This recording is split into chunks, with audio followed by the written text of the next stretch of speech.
Hey guys, Wyatt Claypool here. Well, now that it's been 3 days since the English language debate, things have gotten even better for the Conservatives. Yesterday, I covered a Main Street research poll that had the Conservatives leading the Liberals by 3 points, and today it is now 4 points.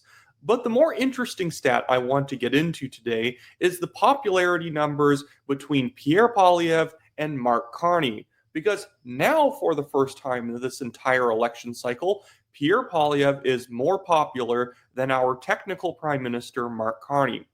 Before I get into it in detail, guys, I just want to remind you, if you like the show and you've been liking my federal election coverage, make sure to leave a like on this video, subscribe to the channel if you are not yet a subscriber, help me get to 100,000 subscribers by mid-December of this year, as well as leave a comment on the topic of the video today. And now, without further ado, I want to cut to the stats posted by Sharia Teast here on X. He's actually a great person to follow on X if you're looking for political stats. And he shows leaders' favorability as of March 23rd. So last month, March 23rd, Mark Carney had a net approval rating of plus 15%. Poilievre had a negative 9% net approval rating. Leaders' favorability as of April 19th. Carney is +1, so he is a little bit more favorable than he is unfavorable, and Poilievre is beating him by 4 points with a net favorability of +5.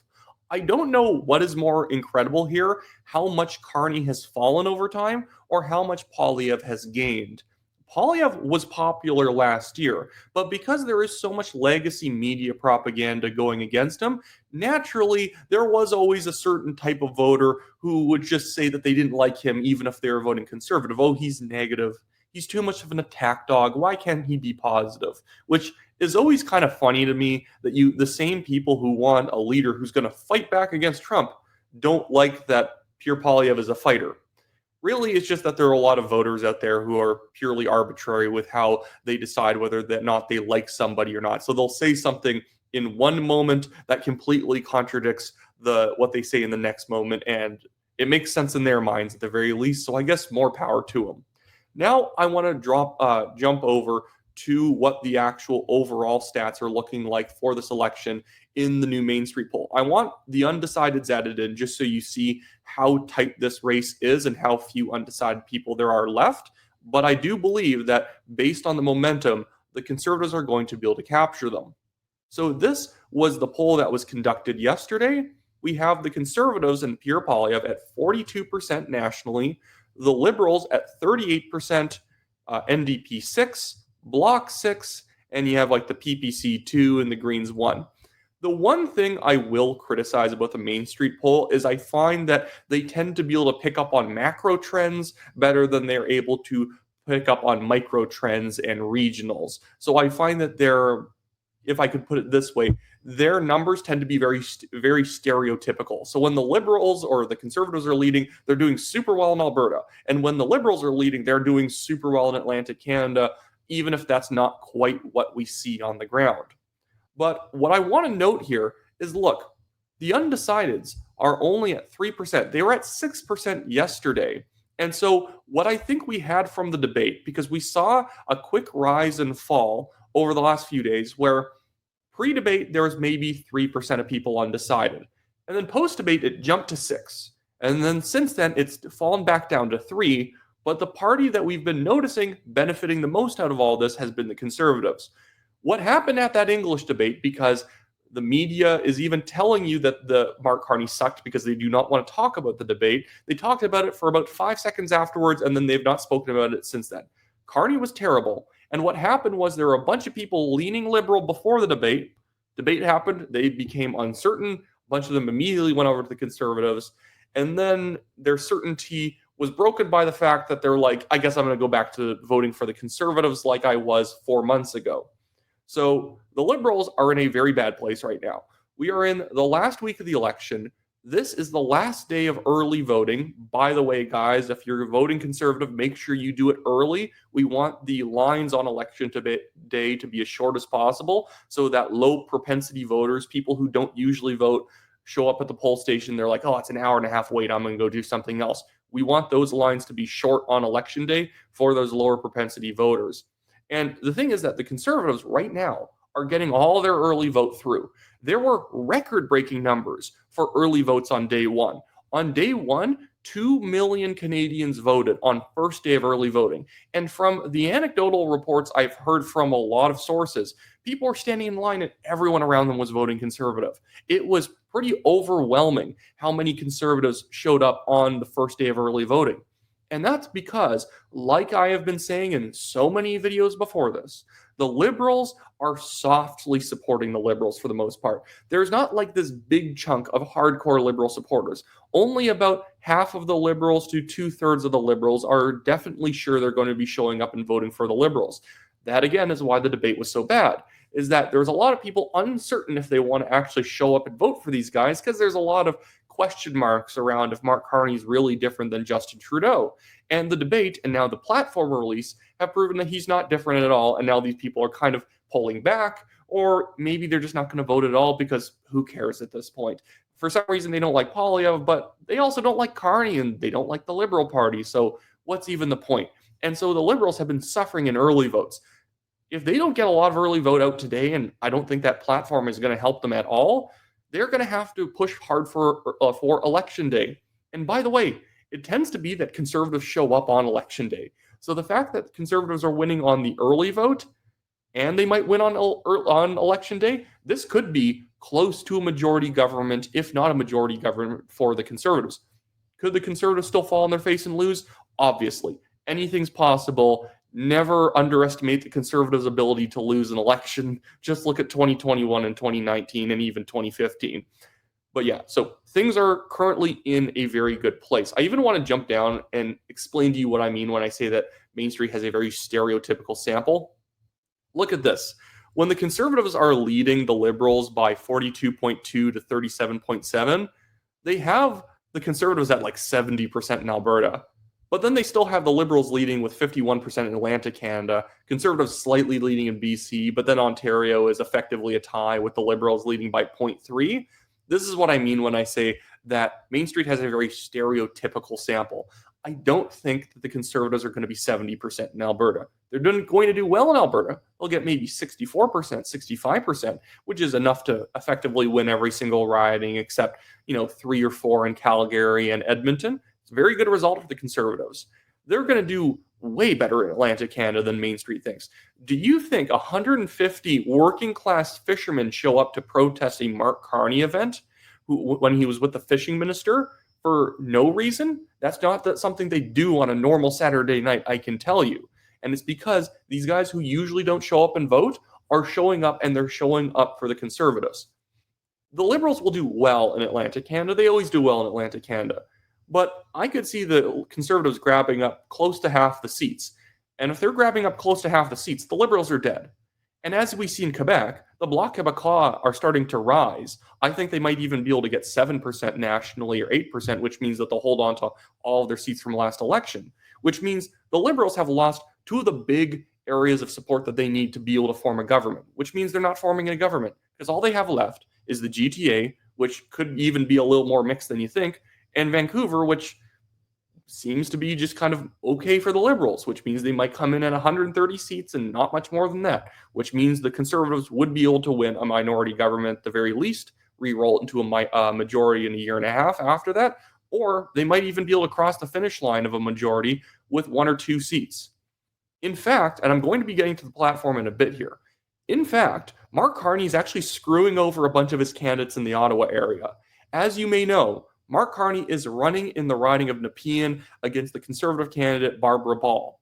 The problem is, whether it's Mark Carney's team doing this intentionally or it's happening unintentionally, tons and tons of Liberal staffers and volunteers who don't even live in Nepean are going to Nepean because they want to help elect the Prime Minister, because isn't that going to look good on their resume? And it's depriving all of the other Liberal candidates in places like Canada and Ottawa, West Nepean, and Barhaven. None of them have volunteers. They have maybe 10 people out there, while Mark Carney has like 50, which means that Mark Carney, in winning Nepean, might have lost like 3 or 4 other Liberal ridings that should, in theory, be easy wins for the Liberals. He did not think through where he was going to run very well. Before I get into what's in the Liberal platform, and it's just going to be generally a cursory overview because a lot of these platforms tend to be fluff. They're just telling you a bunch of nice things. I'm going to give $2 million to Canadian cancer research. And it's full of a lot of little bullet points like that where nobody cares. It's uncontroversial, fair enough. But before I get into the platform and some of the more major points, I just want to note, if your campaign is scared of Karim Assad, that's pathetic. Karim Assad, in fact, is more of a liberal herself, more on the center left. Maybe doesn't like the Liberal Party, but the Liberals blocked her from showing up to the policy announcement event. Look at this. Or some Mark Carney event that happened yesterday. Closed to you guys? Who are we? With Karima? Can go to register, yes. You can go register. I'm not sure I understand. How do you... I think you're part of this crew. We saw you get out of the car. It's a closed event. You aren't registered unless you could show me a registration. It's a closed event. I have a registration. I don't know. That's Karim right there. So she didn't even register for the event, but they're not going to let her in. But If you do. you know what? And the funny thing about not being able to handle Karima is that it tells you that Mark Carney and the Liberals are in fact a very left-wing party. Because if you don't like Karim Assad, you either are keeping her out because you're scared that she's just going to film and that Mark Carney's going to make a fool of himself because every time he talks, he makes a fool of himself. Or what you are is you're trying to block Karim Assad from entering because the Marxist Antifa left doesn't like her. Again, Karim Assad is actually on the center left. She is, in fact, decently pro-Palestine, like not pro-Hamas in any way. I would say she's respectfully pro-Palestine as somebody who's pro-Israel.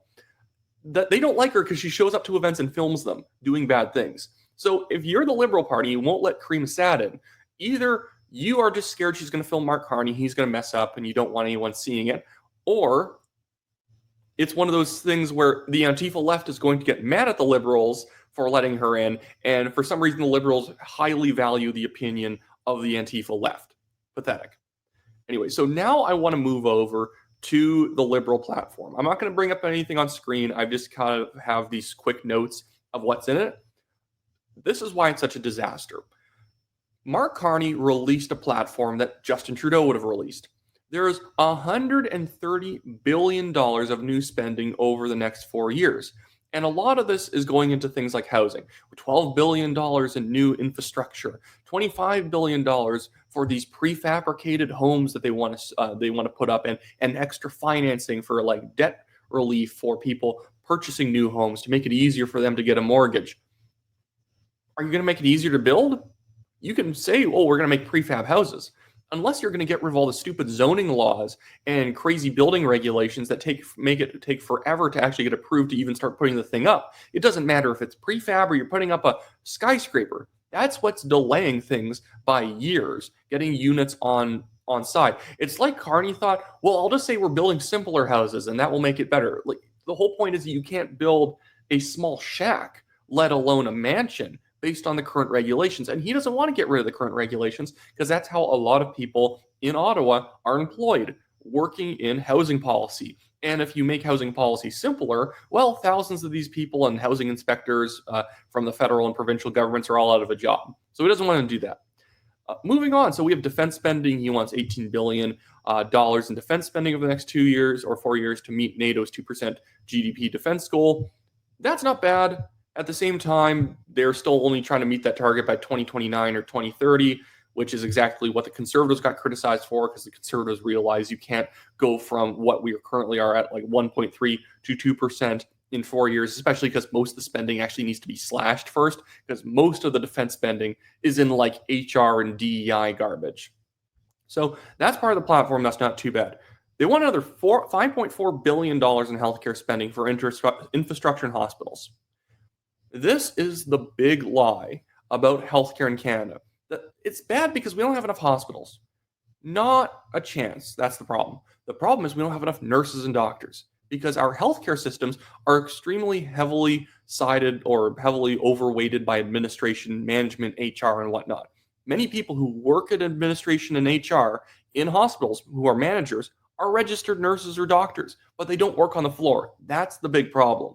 But this is one of those things where the Liberals are just putting money towards stuff to make it seem like they're doing something. Trade and diversification. We have $5 billion for trade diversification corridor fund to reduce reliance on U.S. markets. Okay, how about we just cut taxes? How about we just make our products cheaper so we can compete better? It doesn't matter if they put tariffs on us if we are still just the cheaper place to do business. Another $2 billion for a strategic response fund to protect industries like automotive from U.S. tariffs. How about cut their taxes? But this is one of those things. Federal government logic, or just government logic in general, goes, well, if we just cut taxes, we could create 50,000 more jobs. But if we tax people more and we hand out a bunch of money, we can create 35,000 jobs. But we own that creation of 35,000 jobs because we were the ones who cut the check to the industries to hire those people, even if in getting those 35,000 people jobs, we actually might have lost another 3,000 jobs over there in the private sector that wasn't being given the handouts.